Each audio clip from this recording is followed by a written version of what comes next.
Bismillahirrahmanirrahim. Assalamualaikum warahmatullahi wabarakatuh. Alhamdulillah, alhamdulillahi rabbil alamin. Wassalatu wassalamu ala asyrafil anbiya'i wal mursalin. Wa ala alihi wa sahbihi wa man tabi'ahum bi ihsanin ila yaumiddin. Amma ba'd. Alhamdulillah, kita kembali melanjutkan kajian kita pada malam hari ini. Lanjutan pembahasan kitab Sahih Al-Imam Al-Bukhari rahimahullahu ta'ala rahmatan wasi'ah.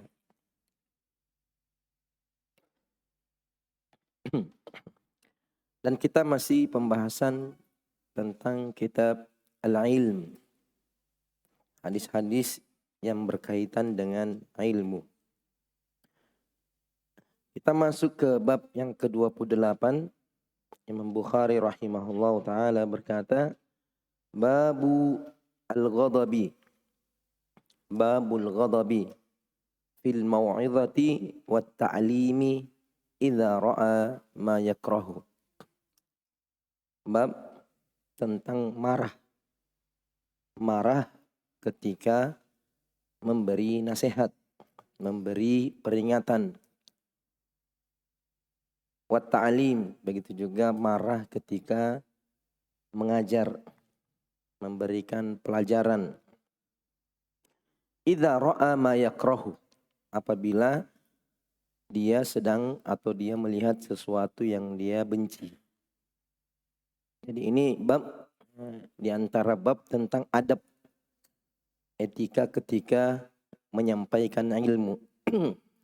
Bahwasanya bisa saja bukan sesuatu yang tercela atau yang terlarang apabila seorang guru atau yang memberi nasihat atau yang menyampaikan ilmu itu terkadang marah ketika melihat sesuatu yang tidak baik, sesuatu yang tidak pantas, sesuatu yang menyelisihi Allah Subhanahu wa ta'ala dan menyelisihi Rasulnya sallallahu alaihi wasallam, atau sesuatu yang mungkar, pantas untuk diingkari. Sekalipun secara umum ketika memberi nasihat, ketika menyampaikan ilmu itu secara umum disampaikan dengan cara hikmah, dengan cara bijaksana, dengan cara lemah lembut. Nabi sallallahu alaihi wasallam mengatakan, "Ma kana rifqu fi syai'in illa zanah, wa ma kana al-fuhsyu fi syai'in illa syanah." Tidaklah sikap lemah lembut apabila dilakukan pada sesuatu, apapun yang dilakukan dengan cara yang lemah lembut, yang baik, itu kecuali akan membuat indah. Apapun yang dilakukan akan nampak indah, akan nampak baik kalau dilakukan dengan cara lemah lembut, dengan sikap yang baik. Sedangkan al-fuhsh, sikap kasar, sikap arogan, marah-marah, bentak-bentak, tidaklah ada pada sesuatu kecuali akan membuat sesuatu itu akan terlihat buruk, kurang baik. Itu secara umum. Tapi bukan berarti tidak boleh seorang itu marah. Apalagi ketika melihat sesuatu yang menyelisihi syariat, menyelisihi kebenaran al-haq. Karena banyak sekarang metode-metode pendidikan yang jauh dari metode Islam. Mereka mengambil, membawa metode-metode dari Barat, dari Eropa, sistem-sistem pendidikan yang bertentangan dengan sistem yang telah dijelaskan di dalam Al-Quran ataupun hadis-hadis Nabi SAW. Sistem pendidikan yang dicontohkan Nabi SAW kepada para sahabatnya. Dan tentunya khairal hadyi Muhammadin sallallahu alaihi wasallam. Sebaik-baik petunjuk adalah petunjuk Nabi Muhammad SAW. Apalagi dalam masalah pendidikan, masalah tarbiyah, itu tidak ada yang lebih baik daripada metode atau cara yang dipakai oleh Nabi SAW. Jadi kalau ada mereka yang datang belajar dari barat, sekolah di sana, kemudian datang membawa metode-metode pendidikan yang ternyata berseberangan dengan apa yang dicontohkan Nabi, apa yang diajarkan oleh Nabi, apa yang diperhatikan oleh Nabi dan para sahabatnya, maka kita sebagai umat Islam tidak mengambil metode-metode tersebut. Allah mengatakan, laqad kana lakum fi Rasulillahi uswatun hasanah. Telah ada pada Rasulullah suri teladan dalam segala hal, dalam segala aspek, apalagi dalam masalah pendidikan. Seperti mereka mengatakan tidak boleh marah-marah, tidak boleh melarang-melarang, tidak boleh mengatakan tidak boleh mengatakan jangan. Padahal dalam Al-Quran banyak sekali larangan-larangan. La tashrabul khamr, la taqrabuz zina. Ini larangan. Sedangkan mereka mengatakan tidak boleh. Ketika mengajar, ketika mendidik, jangan pakai kata tidak boleh. Harus pakai sebaiknya begini, harusnya begini. Itu sistem yang keliru. Tidak cocok dengan apa yang diamalkan atau yang diajarkan dalam agama kita, agama Islam. Karena mereka biasanya hanya membuat atau etika mendidik atau cara mendidik hanya dari satu sisi saja, dari satu aspek saja. Ingin menyamakan seluruhnya. Bisa jadi sistem itu cocok untuk mereka di sana, bisa jadi tidak cocok di tempat yang lain. Bisa jadi cocok untuk jenis manusia, tidak cocok untuk jenis manusia yang lain, karena tabiat, apalagi keadaan, begitu juga tempat, kondisi itu mempengaruhi kejiwaan seseorang. Nah, sedangkan mereka ini manusia, ketika membuat aturan, membuat kaidah, membuat hukum, hanya terkadang melihat satu aspek saja atau dari satu masa saja. Sedangkan Allah dan Rasulnya itu menjelaskan, apalagi terkadang tentang pendidikan, itu dari semua aspek, dari semua masa, cocok untuk di setiap masa.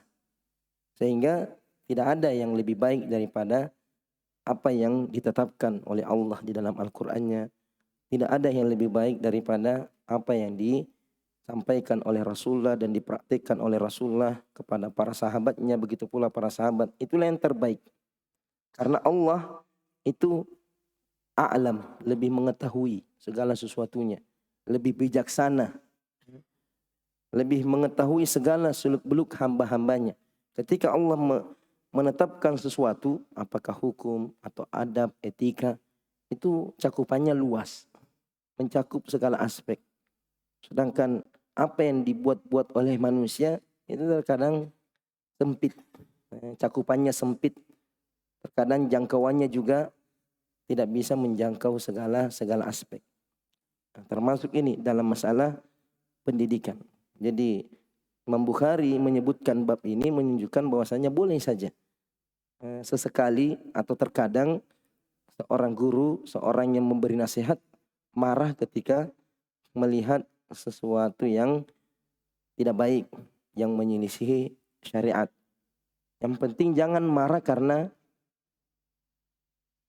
pribadi, karena terkadang guru ada masalahnya di rumah, dilampiaskan sama murid-muridnya. Jadi muridnya yang kena getahnya, marah-marah. Padahal masalahnya di rumah, bukan masalahnya di kelas. Atau terkadang marah karena mungkin pribadinya, masalah pribadi. Itu Nabi SAW man taqama ala syai'. Nabi SAW tidak pernah marah terhadap sesuatu illa idzan tuhika maharimullah, kecuali kalau sesuatu itu melanggar hukum-hukum Allah Subhanahu wa taala, fayantaqimu lillah. Nabi marah karena Allah Subhanahu wa taala. Nah, terkadang seorang guru terkadang alasannya dia marah karena Allah, tapi sebenarnya dalam hatinya dia marah karena masalah pribadi, atau mungkin tersinggung pribadinya, bukan karena Allah Subhanahu wa taala. Di sini Imam Bukhari menyebutkan 3 hadis yang menjelaskan bahwasanya terkadang Nabi Shallallahu alaihi wasallam marah ketika mengajarkan atau menyampaikan sesuatu, menasihati para sahabatnya. Hadis yang pertama, hadis Abu Mas'ud Al-Ansari. Abu Mas'ud, bukan Ibnu Mas'ud. Ibnu Mas'ud Abdullah Ibnu Mas'ud. Sedangkan Abu Mas'ud ini sahabat Nabi Shallallahu alaihi wasallam, namanya diperselisihkan. Ya, tidak jelas siapa nama aslinya. Kemudian beliau terkadang digelari Al-Badri. Abu Mas'ud Al-Ansari Al-Badri. Kenapa? Karena sebagian ulama mengatakan dia pernah ikut pada perang Badar. Imam Bukhari rahimahullah ta'ala mengatakan, haddatsana Muhammad ibnu Katsir. Muhammad ibnu Katsir qala akhbarana Sufyan Ats-Tsauri, Sufyan ibn Sa'id Ats-Tsauri, an ibni Abi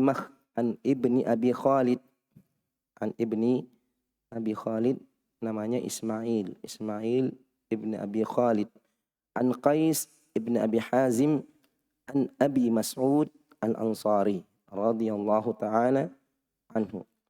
Qala, Abu Mas'ud berkata, qala rajulun, seorang bertanya kepada Nabi sallallahu alaihi wasallam, ya Rasulullah,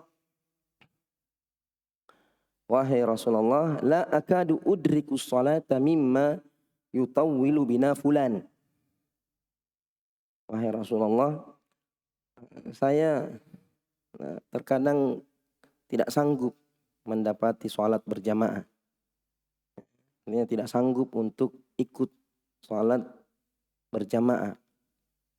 Mimma yutawwilu bina fulan. Disebabkan karena bacaan yang panjang yang dilakukan oleh si fulan ketika sholat mengimami kami. Ini tidak disebutkan namanya. Tidak disebutkan namanya, tapi di riwayat lain disebutkan bahwa yang dimaksud di sini adalah Muaz bin Jabal radhiyallahu taala anhu. Ini menjadi adab terkadang ketika melaporkan sesuatu, mengadukan sesuatu, kalau bisa tidak perlu sebut nama.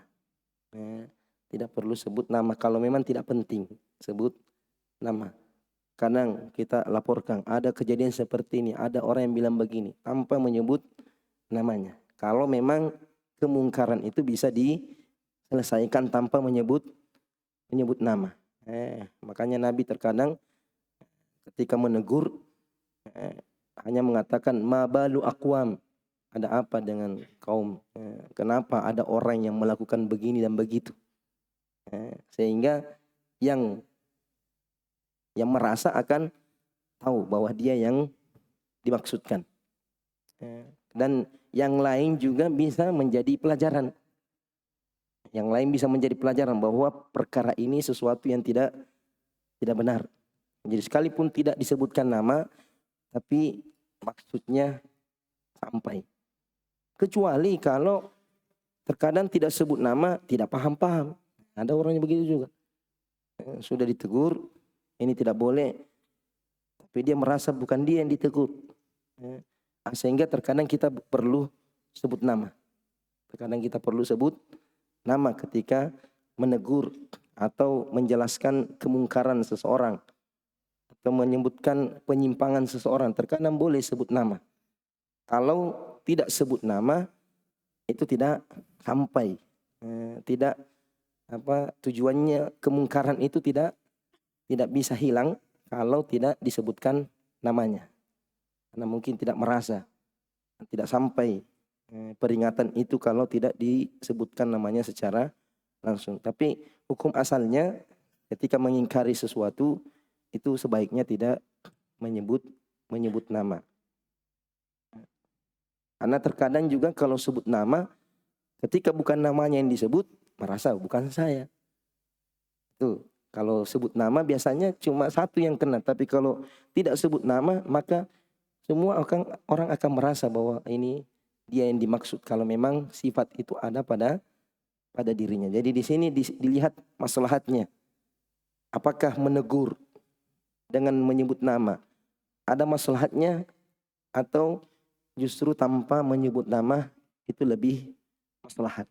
Ya. Jadi keadaan atau kondisi yang menentukan. Itulah pentingnya wawasan yang luas bagi seorang alim. Bukan hanya tahu halal haram, tidak. Tapi tahu bagaimana cara menyikapi halal haram tersebut. Bagaimana cara menyikapi suatu penyimpangan. Kita tahu itu penyimpangan, tapi bagaimana cara menyikapinya? Nah, ini yang biasa kurang dipahami. Sehingga banyak terjadi kemungkaran. Seharusnya tidak perlu sebut nama, tapi karena sebut nama sehingga menjadi lebih meluas kemungkaran itu, lebih besar mudaratnya daripada ketika dia tidak disebutkan namanya. Atau sebaliknya, itu bisa saja terjadi. Jadi sahabat ini mengadukan seseorang kepada Nabi SAW tanpa menyebut nama. Fama ra'aitu an-nabiy sallallahu alaihi wasallam fi mau'izatin ashadda ghadaban min yauma idzin. Kata Abu Mas'ud, saya tidak pernah melihat Nabi sallallahu alaihi wasallam dalam satu nasihat itu lebih marah, sangat marah daripada hari itu. Pokoknya puncaknya Abu Mas'ud melihat Nabi marah pada waktu itu. Menunjukkan ini perkara bukan perkara yang sepele. Perkara ini bukan perkara yang ringan. Sampai-sampai Nabi marah ketika berita ini sampai kepada Nabi sallallahu alaihi wasallam. Faqala ayyuhan nas, wahai sekalian manusia, innakum munaffirun. Kalian itu membuat orang-orang menjauh. Kalian itu membuat orang lari dari Islam, menjauh dari agama yang hanif, agama yang samha, agama yang mudah, agama yang yusr. Tapi justru kalian membuat orang lari, membuat orang menjauh. Jadi karena pertanyaannya sifatnya umum, tidak disebut nama, makanya Nabi juga menegur tanpa sebut nama. Bahkan disebutkan secara umum. Padahal kan yang diadukan satu orang. Tapi Nabi jelaskan atau Nabi marah secara umum. Tidak ditujukan kepada orang tertentu. Bahwa ini kalian. Padahal yang diadukan cuma satu orang. Kemudian kata ayyuhan nas, wahai sekalian manusia. Kalian semua atau di antara kalian ada orang-orang yang membuat orang menjauh. Faman shalla bin nasi, siapa yang salat menjadi imam terhadap manusia, falyukhaffif, maka hendaklah dia meringankan. Jangan mempersulit, jangan memberatkan orang lain ketika dia menjadi imam. Fa inna fihimul marid, karena di antara jamaahnya itu, di antara makmumnya itu bisa jadi ada orang yang sakit. Ya, apalagi kalau masjid besar, apalagi kalau masjid umum. Lebih parah lagi kalau memang masjid itu ada di dalam rumah sakit. Nah ini parah juga ini. Terkadang diundang khutbah di rumah sakit. Biasanya rumah sakit ada masjidnya. Itu khutbah sampai setengah jam. Nah ini yang hadir ini bisa jadi sedang merawat keluarganya yang sakit. Dia harus buru-buru, dia harus menemani, mendampingi keluarganya yang sedang sakit. Atau bisa jadi orang yang sedang datang berobat sehingga salat. Jadi bukan sesuatu yang hikmah dia memperpanjang khutbahnya di tempat tersebut. Di tempat lain saja secara umum khutbah itu harusnya singkat. Nah, begitu juga dengan sholat. Nah, di rumah sakit kamu baca bacaan yang panjang, padahal besar kemungkinan di antara jamaah itu ada orang yang sakit, ada yang sedang sakit, atau orang yang sedang menjaga orang yang sedang sakit. Wad dhaif, ada juga orang yang lemah. Ada orang tua yang sudah tidak bisa lagi berdiri lama, tidak bisa lagi menunggu lama. Khutbah mungkin terlalu panjang sehingga tidak sanggup untuk duduk lama. Wadzal hajah, ada juga orang-orang yang butuh cepat-cepat. Seumpamanya kita jadi imam di terminal, jangan panjang-panjang di situ, jangan sampai ada orang mobilnya sudah mau berangkat, terlambat gara-gara kamu perpanjang lagi. Salat di bandara, ya hantam bacaannya, mentang-mentang hafal Quran, mentang-mentang bagus bacaannya, ya hantam bacaannya di situ. Padahal bisa jadi ada orang buru-buru ingin terbang pesawatnya, ingin ada keperluan-keperluan yang dia perlu bergegas. Beda kalau masjid seperti ini, hanya kita saja, orangnya jelas, tidak ada orang luar. Terserah mau panjang bagaimana urusanmu. Kenapa? Karena yang hadir atau yang salat komunitas, artinya orang tertentu yang kita sudah tahu bahwa mereka tidak akan mengeluh kalau dipanjangkan. Tapi di tempat-tempat umum, di masjid-masjid umum, apalagi masjid-masjid di pinggir-pinggir jalan raya atau jalan-jalan poros, itu jangan, ketika jadi imam jangan memperpanjang. Usahakan surah-surah yang pendek saja. Jadi ini hadis yang pertama yang disebutkan oleh Imam Bukhari dalam bab ini. Ada beberapa faedah yang disebutkan dalam atau yang bisa kita petik dari hadis ini. Nabi SAW kenapa marah ketika mendengarkan keluhan ini? Kenapa marah ketika mendengarkan keluhan ini? Padahal bisa saja Nabi menasihati dengan cara yang lemah lembut. Kenapa harus marah? Di antara kemungkinannya bisa jadi karena Nabi sudah pernah memperingatkan. Artinya Nabi pernah memberikan nasihat, memberikan arahan supaya imam itu jangan memperpanjang sholatnya. Ketika nasihat itu tidak dipedulikan, tidak diperhatikan, maka di situ terkadang seseorang boleh marah karena tidak memperhatikan apa yang sudah disampaikan. Tapi kalau kita belum menyampaikan, kita belum mengajarkan, kemudian langsung marah, itu bukan sesuatu yang bijaksana. Kenapa kita langsung marah padahal memang belum pernah kita sampaikan. Semuanya kita buat peraturan. Peraturannya belum disosialisasikan, belum disampaikan kepada santri atau belum disampaikan kepada jamaah. Terus kita langsung marah-marah padahal belum disampaikan. Tapi kalau sudah disampaikan peraturannya, aturannya seperti ini, tidak boleh. Kemudian dia melanggar, maka boleh dimarahi. Karena itu menunjukkan bahwa dia tidak perhatian dengan penyampaian tersebut. Apalagi kalau itu berkaitan dengan hukum-hukum Allah. Terkadang ada orang tiba di suatu tempat atau dalam suatu acara, ada kemungkaran, langsung marah-marah di situ, langsung mengamuk, bahkan terkadang banting sini, banting. Bisa jadi orang tidak tahu, bisa jadi orang tidak paham kalau itu sesuatu yang haram.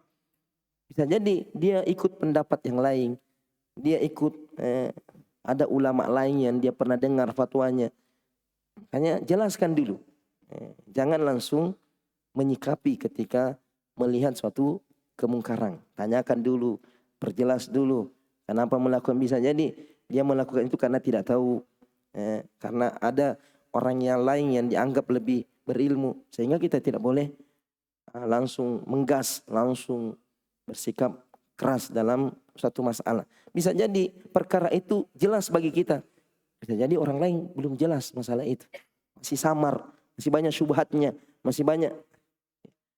Jadi jangan langsung menyikapi sesuatu kemungkaran dengan sikap yang tegas, yang keras, lagi sampai marah-marah kalau belum disampaikan, belum dijelaskan, belum dipaparkan, belum disosialisasikan supaya orang bisa paham, supaya orang bisa mengerti. Dan dalam hadis ini juga jelas bahwasanya seseorang itu boleh marah ketika melihat sesuatu kemungkaran. Ini pernah juga terjadi ketika kisahnya beberapa orang dari sahabat datang kepada Nabi, datang kepada istri-istri Nabi, datang ke rumah Nabi menanyakan bagaimana ibadahnya Nabi SAW.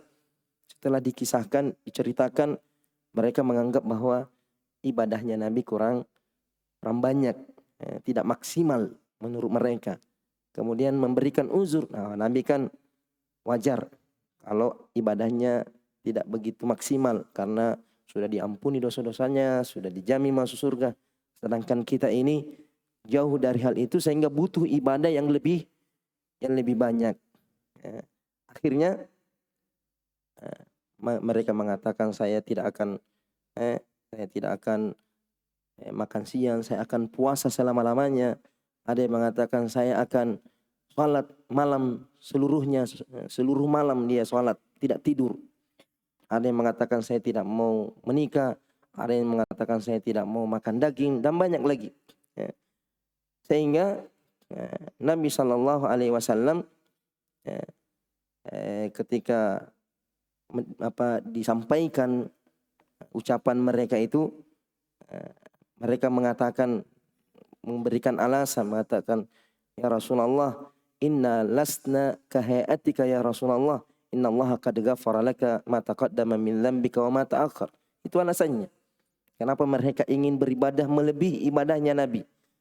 Kan Nabi, engkau ya Rasulullah sudah diampuni dosa-dosamu yang telah terdahulu dan yang akan datang. Sedangkan kami ini belum ada jaminan sehingga butuh ibadah yang lebih. Sini mau tangan faghadiba. Maka Nabi SAW marah hatta yu'rafal ghadabu fi wajhihi. Sampai kelihatan marah itu dari wajahnya Nabi. Marah, mukanya merah. Karena ucapan tersebut. Tidak mau mengikuti sunnah Nabi SAW dengan alasan-alasan logikanya. Menolak sunnah Nabi SAW dengan logika-logika yang tidak pantas. Kemudian Nabi mengatakan, inna atqakum wa a'lamukum billahi ana. Inna atqakum wa a'lamukum billahi ana. Sungguhnya yang paling bertakwa di antara kalian dan yang paling berilmu di antara kalian tentang Allah adalah saya. Artinya jangan pernah berpikir bahwasanya kita bisa beribadah lebih baik daripada Nabi SAW. Jangan pernah berpikir bahwa ada seseorang yang bisa melebihi ibadahnya Nabi SAW. Apa yang dicontohkan Nabi itu adalah ibadah yang terbaik. Tidak ada lagi di atasnya. Tidak ada lagi yang lebih baik daripada ibadahnya Nabi SAW. Karena Nabi orang yang paling bertakwa. Tak mungkin Nabi ada ibadah yang lebih baik kemudian Nabi tidak kerjakan. Nabi adalah orang yang paling mengenal Allah Subhanahu wa taala sehingga lebih tahu mana ibadah yang dicintai oleh Allah Subhanahu wa taala. Sedangkan sahabat hanya melihat sedikitnya ibadah, ingin lebih. Ini menunjukkan bahwasanya ibadah itu bukan dari banyak sedikitnya. Ukuran ibadah itu bukan banyaknya, tapi apakah itu sesuai dengan sunnah Rasul atau tidak. Sesuai dengan sunnah Rasul atau tidak. Makanya di antara ulama salaf mengatakan al-iktisadu fi sunnati afdalu minal ijtihadi fil bid'ah. Jadi mencukupkan diri dengan ibadah sesuai dengan sunnah sekalipun sedikit itu lebih baik daripada memperbanyak ibadah tapi jauh dari sunnah Nabi SAW. Karena yang dinilai bukan banyaknya ibadah, tapi apakah ibadah itu sesuai dengan sunnah Nabi atau tidak. Itu yang menjadi ukuran. Jadi Nabi di sini marah. Nabi marah bukan karena mereka malas beribadah. Nabi marah bukan karena mereka mencuri, berzina, tidak. Nabi marah karena mereka ingin beribadah melampaui apa yang seharusnya. Menganggap mereka bisa lebih baik daripada Nabi Shallallahu Alaihi Wasallam, ingin keluar dari sunnah Rasulnya Shallallahu Alaihi Wasallam. Di situ Nabi marah sekali. Makanya ketika seorang itu melihat bid'ah, itu pantas dia untuk marah. Pantas dia untuk marah ketika seseorang itu menyelisihi sunnah Rasulnya Sallallahu Alaihi Wasallam. Apalagi kalau sudah dijelaskan, apalagi kalau sudah disampaikan bagaimana ibadahnya Nabi Sallallahu Alaihi Wasallam. Kemudian diantara faedah hadis ini itu anjuran meringankan bacaan ketika menjadi imam. Ya, ketika menjadi imam itu hendaknya memperhatikan di dalam hadis Nabi mengatakan anta imamu muqtadi bi at'afi. Ketika Nabi mengutus Utsman bin Abil As kepada kaumnya, mengatakan kamu bertindak sebagai imamnya dan jadikan ukuran yang paling lemah. Ini siapa yang paling lemah di situ itu yang menjadi ukuran. Jangan yang paling kuat. Karena kalau yang paling kuat kasih yang lemah. Tapi kalau yang lemah kita jadikan ukuran, yang kuat bisa mengikut. Ya, yang kuat bisa mengikut. Jadi seorang imam harus tahu, harus bisa perhatikan jamaahnya. Dia lihat, ada orang tua di situ, ada orang lemah di situ, maka dia ikuti mereka yang lemah. Jangan, tidak, anak muda semua di depan. Sehingga tidak mempedulikan orang-orang yang lemah. Jadi Rasul mengatakan waqtadi bi adhafihim. Artinya ikuti yang paling lemah di antara mereka. Kemudian hadis ini juga jelas larangan membuat orang menjauh dari agama. Membuat orang tidak senang dengan agama Islam karena sikapnya, sikap yang keras, sikap yang berlebihan. Jadi sahabat ini niatnya bagus atau tidak? Niatnya bagus, ingin memperpanjang bacaan. Karena Nabi SAW dalam hadis mengatakan afdalus shalah tulul qunut. Salat yang paling baik adalah yang paling lama berdirinya. Tentunya dengan yang paling panjang bacaannya. Tapi ketika berjamaah, apalagi menjadi imam, itu hadis ini tidak berlaku. Artinya kalau kamu salat sendiri, terserah kamu panjang bagaimana, sesuai dengan kemampuan. Tapi ketika menjadi imam, maka jangan mengukur diri sendiri, tapi ukur jamaahnya. Perhatikan jamaahnya. Siapa yang paling lemah itu yang menjadikan ukuran. Kalau mau salat panjang, salat sendiri. Atau sudah sepakat dengan jamaahnya. Artinya tidak ada jamaah dari luar. Cuma kita saja. Gimana? 1 juz, 2 juz. Urusannya terserah, tidak masalah. Atau sudah disampaikan bahwa kami di sini akan sholat panjang. Sehingga yang tidak sanggup ya sudah tidak datang. Ya. Tapi kalau kita di tempat umum, maka tidak boleh seperti itu. Harus disesuaikan dengan yang paling lemah. Ya, apalagi kalau kita cuma bukan imam tetap. Ya. Tak mungkin cuma disuruh saja menjadi imam sementara atau karena imamnya tidak ada kemudian kita baca dengan bacaan yang panjang. Makanya Nabi mengatakan yassiru wala tu'assiru wa basyiru wala tunafiru. Yassiru, berikan kemudahan, jangan mempersulit, dan berikan kabar gembira, jangan membuat orang menjauh dari agama. Apakah itu ketika memberikan nasihat, ketika mengingkari suatu kemungkaran, ketika mengamalkan suatu amalan.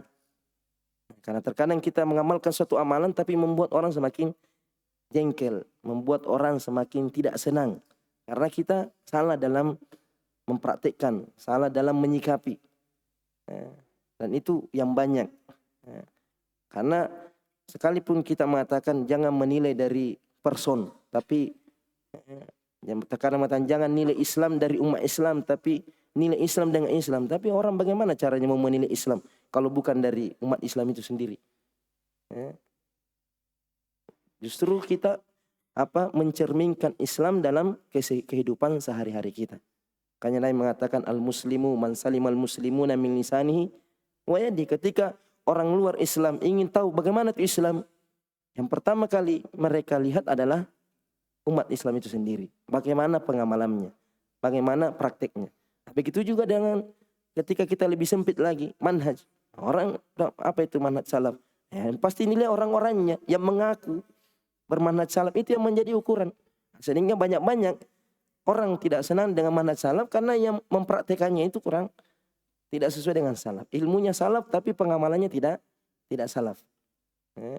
Ilmunya salaf, pemahamannya salaf tapi pengamalannya atau cara mendakwahkannya tidak sesuai dengan salaf, tidak sesuai dengan apa yang dipraktikkan Nabi. Karena belum bisa membeda-bedakan antara satu kondisi dengan kondisi, satu keadaan dengan satu keadaan, antara satu person dengan person, antara satu komunitas dengan komunitas, itu ada semua fikihnya.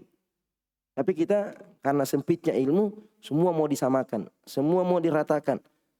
Ketika tidak sesuai, langsung ingin diungkapkan atau langsung ingin diingkari. Padahal mengingkari kemungkaran, itu banyak persyaratannya. Ketika ingin mengingkari kemungkaran, pertama harus tahu dulu apa yang mau diingkari. Terkadang kita mau mengingkari suatu kemungkaran, nah kita belum paham betul itu kemungkaran, bisa jadi itu bukan mungkar, kita ingkari. Atau masalah itu masalah yang diperselisihkan, tapi kita mengingkarinya dengan sikap seolah-olah itu masalah tidak ada khilaf di situ. Itu salah. Kemudian harus bijaksana, harus ada ar-rifq. Kemudian harus ada as-sabr. Jadi banyak hal-hal yang harus diperhatikan. Tapi terkadang itu tidak diperhatikan sehingga orang menjauh. Seharusnya yang kita sampaikan baik tapi caranya kurang baik. Jadi kalau mau menyampaikan suatu kebaikan harus dengan cara yang baik. Menyampaikan manhaj salaf dengan cara salaf juga. Bukan dengan cara yang tidak sesuai dengan apa yang dicontohkan Nabi dan para sahabatnya. Kemudian hadis yang kedua, Imam Bukhari rahimahullah ta'ala mengatakan, haddatsana Abdullah ibn Muhammad al-Musnidi atau al-Musnadi. Abdullah ibn Muhammad al-Musnadi qala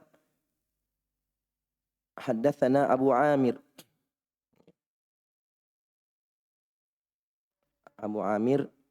Abdul Malik ibn Amr al-Aqadi. Di riwayat di sini disebutkan kunyahnya, tapi di nuskha yang lain disebutkan namanya. Qala haddatsana Sulaiman ibn Bilal al-Madini an Rabi'ah ibn Abi Abdurrahman an Yazid maula al-Munba'isi an Zaid ibn Khalid al-Juhani radhiyallahu ta'ala anhu. Anna Nabiy sallallahu alaihi wasallam sa'alahu rajulun 'anil luqatah. Seorang bertanya kepada Nabi tentang barang temuan. Faqala i'rif wika'aha atau qala wi'a'aha wa ifasaha. Jadi ketika mendapatkan barang temuan, kalau hewan perhatikan tandanya, biasanya ada kalungnya, ada tanda-tandanya dari talinya, tali umpamanya kudanya ada tali khususnya, perhatikan itu ciri khasnya, ciri khususnya. Au qala wi'a'aha, kalau dia kendi atau benda-benda penutupnya apa saja ciri khasnya, kalau dompet sifat-sifatnya, atau tas bagaimana sifat-sifat khususnya, wa ifasaha, atau penutupnya. Artinya kata Rasulullah, kalau mendapatkan suatu barang temuan, lihat ciri khasnya itu barang. Tsumma arifha sana, kemudian umumkan, cari pemiliknya selama 1 tahun. Umumkan bahwa ditemukan tas dengan sifat-sifat seperti ini, ditemukan motor dengan sifat-sifat seperti ini, ditemukan botol minum dengan sifat-sifat seperti ini. Ditunggu sampai satu tahun. Tsummastamti' biha, kalau tidak datang pemiliknya, maka silakan kamu ambil, silakan kamu pakai, boleh diambil. Fa in ja'a rabbuha fa'diha ilaihi.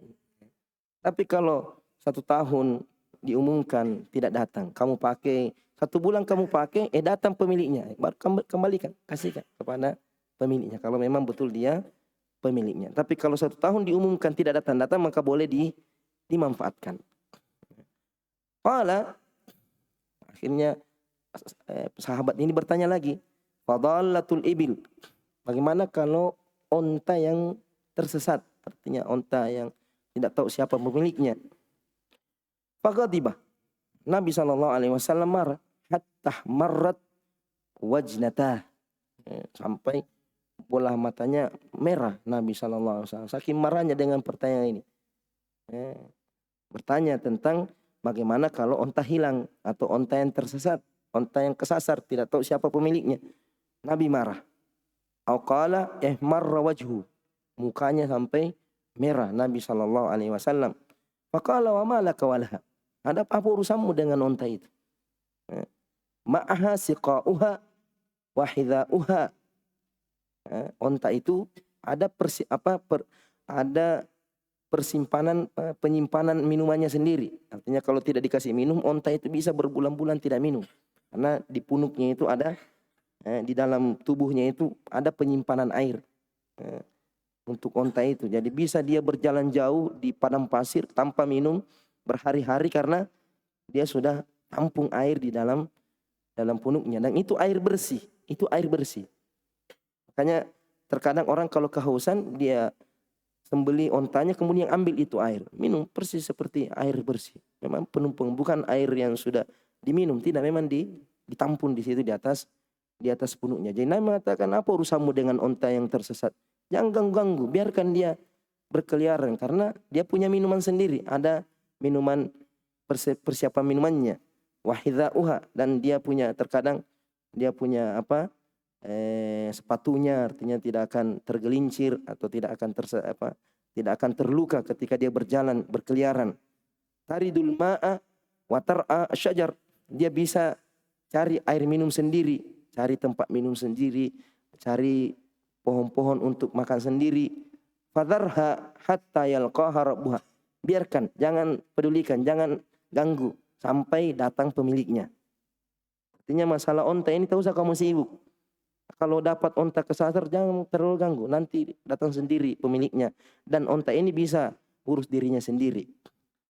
Qala fadallatul ghanam. Bertanya lagi. Jadi bagaimana kalau kambing? Ini sabarnya Nabi SAW. Di sini tidak marah Nabi. Karena terkadang orang kalau sudah marah terus itu. Tidak mau turun redahnya marahnya, tidak. Marah pada posisinya saja. Nah, ini susahnya kita orang Asia, apalagi orang Makassar. Marah, 1 tahun tidak sembuh-sembuh marahnya. Kalau orang Arab marah satu hal, yang lainnya tidak ikutan marah. Mungkin berkelahi hari ini, sebentar ketemu sudah hilang rasa marahnya. Tapi kalau orang Sulawesi, susah. Hanya harus di-manage itu. Marah itu tidak boleh mengikutkan hawa nafsu. Kalau ada sesuatu yang diingkari, itu saja yang diingkari. Kalau sudah hilang, jangan marah lagi. Tapi ada orang pendendam. Ingat-ingat masa lalunya. Sehingga tidak mau memaafkan. Tidak mau membuka hatinya. Kenapa? Karena orang sudah minta maaf. Orang sudah ingin memperbaiki diri. Kenapa masih diingat-ingat lagi? Ketika kemungkarannya sudah hilang, jangan marah lagi. Tapi kita tidak. Pokoknya dia yang pernah ini, dia yang pernah ini. Orang sudah taubat. Orang sudah minta maaf. Kenapa masih diingat-ingat? Nanti kembali lagi, nanti begitu lagi. Urusannya nanti. Jadi ada orang tidak pandai dalam mengelola marahnya. Karena terkadang sudah main pribadi sudah situ. Ada kepentingan pribadinya. Kalau kita marah karena Allah, ketika sudah Allah saja Maha Pemaaf. Allah Subhanahu wa taala suka memaafkan. Allahumma innaka 'afuwun tuhibbul 'afwa fa'fu 'anni. Jadi Allah saja suka memaafkan. Nabi suka memaafkan. Para sahabat. Bagaimana para sahabat ditindas di Mekah. Tapi setelah Fathu Makkah tidak cari. Mana yang kemarin itu yang cambuk-cambuk saya. Mana yang semua. Tidak ada. Dimaafkan. Orang sudah minta maaf. Orang sudah ingin memperbaiki diri. Maafkan. Kenapa dihalang-halangi orang minta maaf? Jadi Nabi awalnya bertanya tentang onta. Marah Nabi. Tapi ketika bertanya tentang kambing, kalau kita bertanya sembar lagi tanyakan. Tidak, kalau orang bertanya. Fadallatul ghanam, kata sahabat. Bagaimana kalau kambing yang kesasar? Qala laka aw li akhika aw li dzib. Itu kambing akan menjadi untukmu atau untuk saudaramu, atau untuk serigala. Artinya kalau kamu tidak ambil, serigala yang ambil.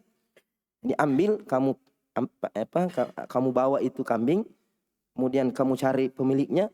Kalau pemiliknya datang, kasihkan saudaramu. Tapi kalau tidak ada, kamu ambil 1 tahun. Kenapa? Karena kambing ini kecil, tidak sanggup mengurus dirinya. Jadi kalau ada serigala bisa diterkam. Kalau onta kan besar, bisa menjaga dirinya, bisa melindungi dirinya sampai datang pemiliknya. Jadi di sini Nabi SAW, kenapa Nabi marah? Sebagian ulama mengatakan karena Nabi juga sudah jelaskan bahwa kalau onta itu tidak perlu diganggu kalau ada onta hilang. Cuma mungkin ini sahabat bertanya tidak tahu, atau sahabat ini kurang peka dengan permasalahannya, sehingga Nabi SAW marah dalam masalah ini. Kemudian hadis selanjutnya, hadis yang sudah cuma 2 ya.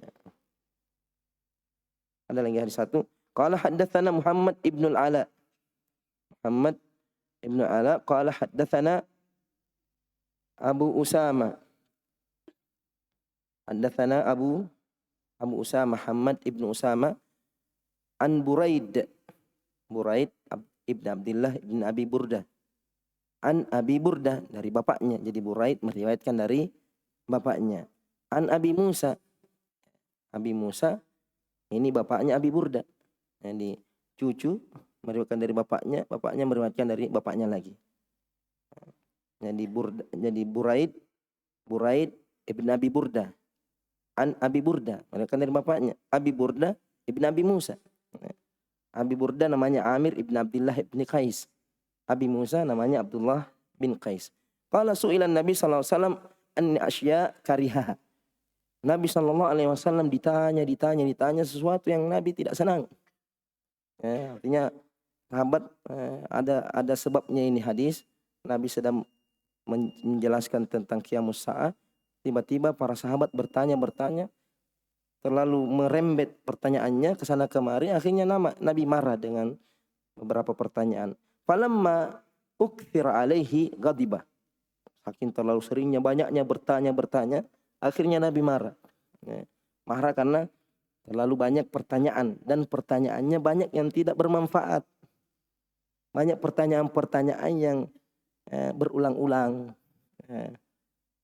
Makanya perlu juga diperhatikan seorang guru, dilihat keadaannya, kondisinya, apakah dia siap untuk ditanya atau tidak siap, apakah ini pertanyaan dia senangi atau tidak dia senangi. Biasanya murid itu bisa membaca. Beda kalau orang baru datang, mungkin tidak tahu keadaan, tapi kalau dia sudah lama belajar, dia tahu, oh masalah begini Ustaz tidak senang, masalah begini Ustaz senang. Sehingga bisa dipilih-pilih pertanyaan yang cocok. Tsumma qala linnas, kemudian Nabi berkata kepada para sahabatnya, saluni amma syi'tu. Saking marahnya, kalau begitu tanya, mau sembarang tanyakan. Lanjur terlalu banyak bertanya, saluni masyi, ambil. Nabi marah. Faqala rajulun, akhirnya seorang bertanya, ya Rasulullah, man abi? Coba tanya, siapa bapakku? Saking sembarangnya pertanyaannya. Tapi ini Nabi mengatakan, qala abuka Hudzafah, bapakmu Hudzafah. Faqama akhar, berdiri lagi yang lain. Faqala man abi ya Rasulullah? Saya Rasul, siapa bapakku? Qala abuka Salim maula Syaibah. Jadi yang pertama itu Abdullah bin Hudzafah. Abdullah bin Hudzafah. Yang kedua Sa'ad bin Salim. Kenapa dia bertanya? Karena orang Arab itu kalau berkelahi, kalau jengkel, bukan bapakmu itu Hudzafah. Begitu caranya mengejek. Bukan bapakmu itu, berarti natuduh mamanya berzina. Sebenarnya dia Abdullah bin Hudzafah. Ketika berkelahi, baku musuh, bukan bapakmu Hudzafah. Jadi ini sahabat ingin menjelaskan bahwa bapakku Hudzafah, kata Rasulullah, mau kau tahu lagi perkataannya Rasulullah. Jadi dia ingin memperjelas supaya tidak ada lagi yang ejek dia, bahwa bukan bapakmu itu Hudzafah. Jadi dia pintar nih bertanya, ya Rasulullah, siapa nama bapakku? Hudzafah. Jadi sahabat tidak ada lagi berani mengatakan bukan Hudzafah bapakmu. Ya mau kau tantang ucapannya Nabi. Ya, jadi ini pintar. Cuma ibunya marah. Ibunya Abdullah ini marah kepada saya, tidak pernah melihat anak yang lebih durhaka daripada kamu. Kenapa? Jangan sampai saya melakukan sesuatu yang dilakukan oleh wanita-wanita jahiliyah. Dari mana kau tahu kalau saya tidak berzina di masa dahulu?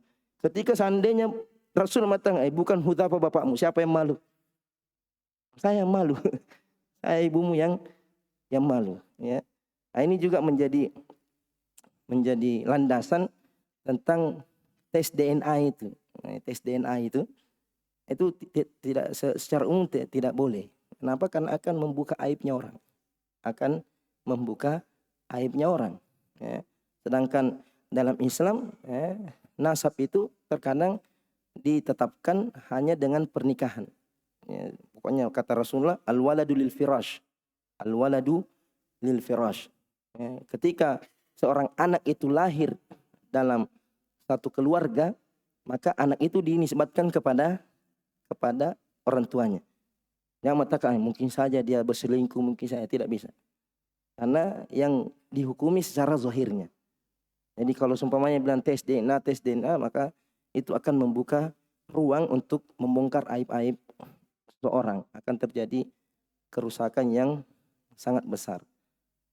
Falamma ra'a Umar ma fi wajhi, ketika Umar melihat bagaimana murkanya Rasulullah SAW, melihat di wajahnya Nabi, qala, Umar berkata, ya Rasulullah, inna natubu ilallah azza wa jalla. Kami bertobat kepada Allah Subhanahu taala azza wa jalla. Insyaallah nanti hadis ini akan dijelaskan lagi atau akan disebutkan lagi di bab selanjutnya. Insyaallah nanti kita jelaskan lagi lebih luas tentang hadis ini di bab man baraka ala rukbatayhi indal imami au al muhaddits.